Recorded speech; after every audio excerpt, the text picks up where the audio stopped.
There is always another way. When it comes to telephoto lens, it's not only G Master or Sigma. What about Tamron?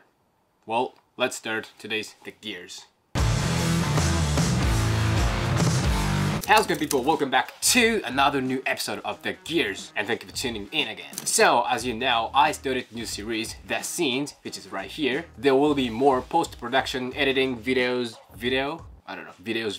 anyway, stay tuned. And also, as you know, this channel hit 1,000 subscribers. 1,000, wow. Now it's over 1,000. Wow, I really appreciate your support, comment, views, likes, subs. Fantastic, thanks. So about 2 months ago, Tamron released a new telephoto zoom lens with an amazing image quality and reasonable price. So is it gonna be game changer in Sony E-mount lens? Well, let's find out. So of course, what I'm gonna talk about today is Tamron 70-180mm f2.8. Let's see how it does. Okay, so from now, I'm going to focus on 3 major points. First, the look, how it looks and how I feel about it. Second is autofocus, how fast is this? And third is image quality, how sharp is this? Okay, so first, the look. Okay, so about the build quality, it doesn't change from other traditional Tamron E-mount lenses. It's always like this. The body is made of plastic and it doesn't have any control switches. So there will be debate like whether this is cool or not, but let's leave the function aside for now.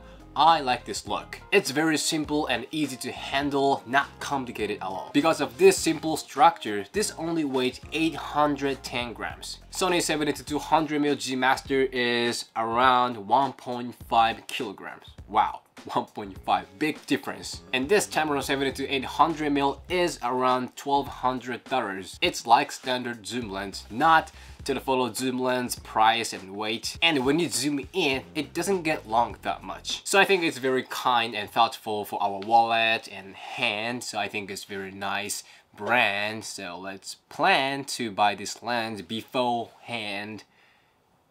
You continue it. So like I said, this lens doesn't have any control switches but focus, ring, lock, but I think it's not that big a deal. You know, we can control AF/FF in a camera and a focus holes. Do you even use it? I don't. And you know, focus range limiter, I don't use it that much, so I don't need it. You know, as long as I can get this lens with $1,200, I am all happy about this build quality. So next, moving to autofocus ability. Okay, next is autofocus. So this autofocus will be a game changer. AF speed is crazy fast and the tracking ability is also very accurate. So autofocus speed was 0.4 second. 0.4. Did you see that? That was crazy fast, wasn't it? Congratulations, Tamron 70-180mm. You are the fastest lens of any lenses I talked in this show. If I'm correct, Sony 24-70mm G Master was fastest until this crazy autofocus monster shows up. I think that was 0.6, maybe 0.6, but this one is 0.4. Wow. Definitely Tamron is getting better and better, and again, better about this autofocus. You know, once this lens saw me walking in, this already started to focus on my face before I knew. Actually, it was really hard to time. And look at this face tracking ability, continuous AF ability. Almost all time, the face is in focus. You know, once it catches the object, it doesn't release. And the switch from one object to another is also very fast. But when it's 180mm and the object is very, you know, close to the lens, autofocus sometimes is, you know, unstable. It sometimes gets super slow, but sometimes it's super fast. So maybe this is why we need to use focus range limiter when we use autofocus of telephoto zoom lens. But what about this? Compromise. You know, we got more than expectation as its price, so let's leave it as is. There is Japanese saying which is hara hachibume, meaning don't eat until you get completely full, leave some space for something sweet. Next. Okay, last one is image quality. First, about focal length. Okay, this is from 70 to 180mm. With this 70mm is familiar, but what about 180mm? It sounds rare, but actually this is pretty much same as 200mm. So this is difference among 70, 100mm, and 180mm. So it's very good thing that you have this focal length options. You know, there is huge difference between 70 and 180mm. In 180mm, the image is so deep and you can enjoy this cinematic depth of field. And also when it's 180mm and f2.8, you can make the object stand out. Anything but this bird is melting. The beautiful bouquet. So next one is sharpness. So I think Tamron is working so hard on this sharpness. When it comes to Tamron, I come up with like a soft and mild, but this lens is very sharp. When you shoot some trees, this lens can catch details of it. And when you shoot the city, there are so many informations of ground, buildings, cars, and even rain. The image is so detailed. And it's not only sharp, it's also very clean. Sometimes sharp image can be harsh and rough, but the image taken by this lens has very clear and clean details. Each small information is very clear. You know, we can see even small raindrops. Honestly, I am so impressed by this sharpness. It's a very strong weapon, reliable. I enjoyed it so much. So next, color and contrast. So sharpness was kind of, you know, one level up from other Tamron lenses, but the color and contrast, I didn't see, you know, huge difference, you know, from them. So always Tamron's color is heavy. What I mean by that is the dark part of color is emphasized and saturation is strong and punchy. But I'm not saying it's bad,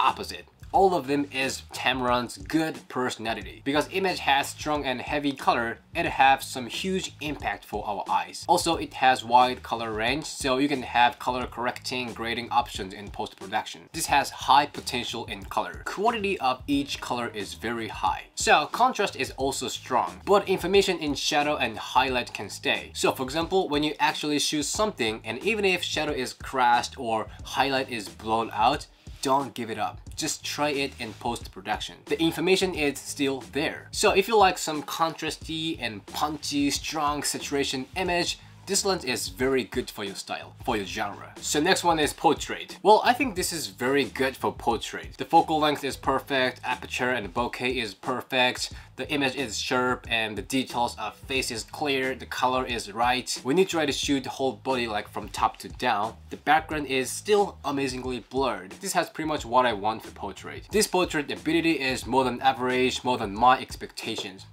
I like it. So last one I'm gonna talk about is low light ability, as always. So this is f2.8, so when you shoot in some dark place, the image will be kind of dark. You know, I don't want to bring the ISO up that much because this lens tends to pick the noise up easily when it's low light. So with that being said, editing part is very important. Honestly, video low light performance is not that good. When there's light enough, the image is clean. I don't have to bring the exposure up in the post-production. But the image is really dark, I have to bring the exposure up, but it'll be noisy. And now shadow is almost crushed and there is less information left. Impossible to recover this image. And autofocus sometimes get lost when it's low light. This is also noisy, but this is in my acceptable range. But photo low light ability is not that bad. The information in shadow can stay strong and healthy. Even when I shoot over 4000 ISO, the image can stay with less noise. Details and color are not crushed. It seems they are when we see raw footage, but after developing them,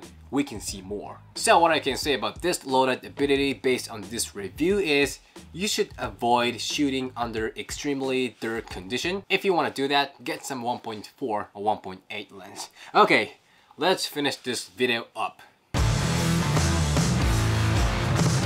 Okay, so conclusion is, considering all aspects of this lens can be another Sony G lens.